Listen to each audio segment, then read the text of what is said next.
All right, so let's talk about the dates as you lay out in your article that if by next Thursday, that is when the owners will be meeting again for the first time, the owners' meetings, if by then they meet with the teams and they announce that they have a deal, and we're hearing behind the scenes that the framework is all being talked about, although Adam's saying that the players have reached their compromise. You lay out the dates that starting Thursday, very quickly after that, the undrafted rookies can be signed.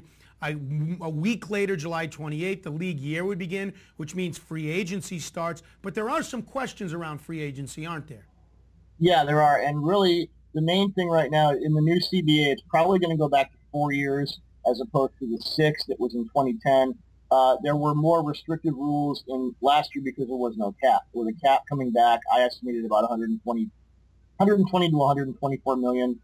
The owners they're not restricted by that by those issues. So 4 year free agency, all of a sudden a lot of guys they pop loose, and there'll be even a wider pool of free agents than there were before in a very limited time frame. Most likely, teams would have maybe 2 or 3 days to sign their own free agents. Say up here in Seattle, we're looking at Matt Hasselbeck, and can they get a deal done with him before he tests the market? And if he does, do they then bring in Kevin Kolb or try and trade for Kyle Orton and things like that? Let me ask you about the question I want to ask you, Doug. And by the way, we're talking to Doug Farrar from Yahoo Sports, their shutdown corner.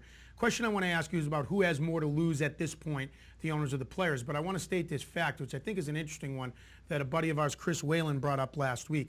While everybody points to the loss of preseason games and how much money the owners will be losing, the players don't get paid also until the regular season starts.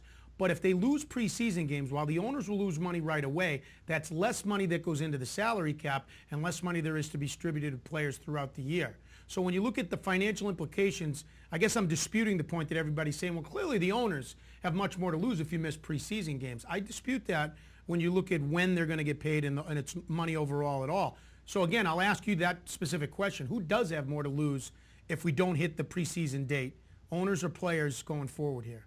Well, the players have much, much, much more to lose because, again, as I said before, if the owners lose that preseason money, they have no incentive to compromise. And there have been owners all along. Great point. I was talking to John Clayton about this, a year and a half ago at the Combine. There are owners in the NFL who are willing to sacrifice a full season to break the union.